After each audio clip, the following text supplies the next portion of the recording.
Well, this is really quite a pleasant hike in the hills in South Georgia, but of course it means more than that, because this is where Shackleton and Crean and Worsley came over the hill in a faster time, I think, than almost anybody has done it since, and it's eminently historical, especially with that guy just up there, Jonathan, on board with us. This was the early hours of the morning. On the far side of Fortuna Bay, they'd heard the whistle, the steam whistle, for the workers to come into the whaling factory in Stromness, so they knew they were getting close. For about 1,000 feet we came down to the slope ease. We came on rocky gradients, then across low hills, all rocks. At last got cleared this and onto the shore. From here we could look up and see a faint, thin line like a spider zigzagging in places. Our tracks on the incredible face we had descended, which was up across the bay. We passed several inquisitive Gentoo penguins, like little Charlie Chaplins, and many great sea elephants, until we came to the front of the great glacier. Fortunately, did not reach quite to the sea. There were long gravelly flats, debris of the glacier, almost like quicksands, in which we sank halfway to our knees, which we did too, isn't it? The going was good for about half a mile along the beach at the head of Fortuna Bay. Here we saw reindeer tracks and a dead sea elephant, shot by some sportsmen. Then past some low cliff and over rough country we made our way inland. As we ascended, the going became better.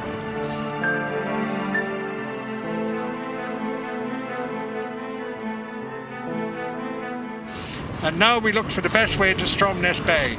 Big Fork Sound with 3 whaling stations. Husvik, Stromness and Leith, all run by Norwegians. Leith and Stromness were nearer, but the question was which was easy to get to.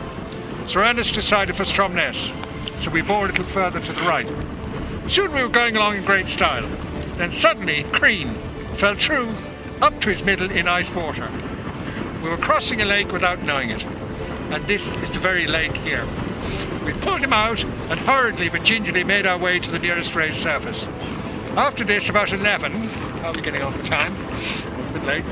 After this, about 11, we had a biscuit, some streamers, nut food, 3 or 4 lumps of sugar, and some snow. Crean was a bit cold, but otherwise none the worse for his ducking.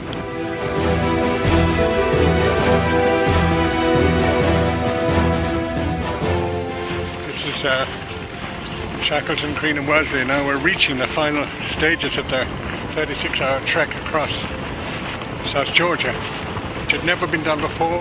They had no maps other than an outline map produced by Filchner's German expedition, but they didn't know, having heard the sound of the factory whistle, that they were heading in the right direction.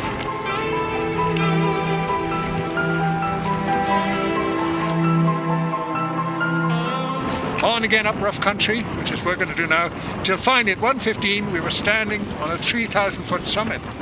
Well, exaggerating a bit I think. Looking down onto Stromness Bay with 2 whalers, which could be zodiacs in our time, steaming across it looking like tiny insects on the water.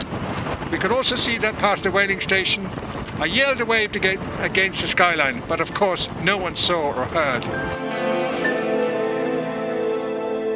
This is the point where Shackleton, Crean and Worsley saw the whaling station and for the second time shook hands. Each shook each other's hands because they knew they'd nearly finished this amazing journey. All they had to do then was to go down the quite steep slopes here along the plain and into the whaling station. And they could see the little whale catchers like little insects in the bay there, and they knew this is the first time they'd seen any other people for over a year and a half. It's very hard to imagine. So we're going to follow their trail down carefully. It is quite a snowy, slippy day for us today, but what a wonderfully exciting thing to be retracing those steps.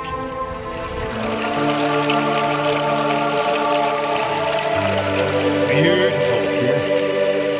Lovely.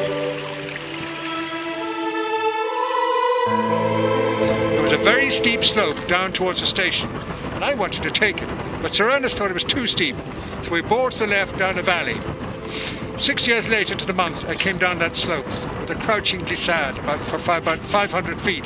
I don't know whether we'll do that today. But anyway, this was these three guys. We're exactly on track, following them, and we're gonna, don't know if we're gonna slide down the far side, but we're gonna maybe go alongside the waterfall, which was frozen in May 1916, which they used a rope and a carpenter's adze to get down their final stage, down onto the floodplain of the leading to Stromness wedding station. And they also knew that once they got to Stromness, the lives of the men at Elephant Island were standing a much better chance of being rescued, which actually didn't happen until about 4 months later. But I would love to have seen their arrival in the wedding station here. We'll see the old remains of it, but you know, the whaling guys must have been completely incredulous as to what was before their eyes. These three bearded, dirty men who'd done the huge, big journey across the roughest seas in the world. There they were at their doorsteps. So, completely speechless they must have been.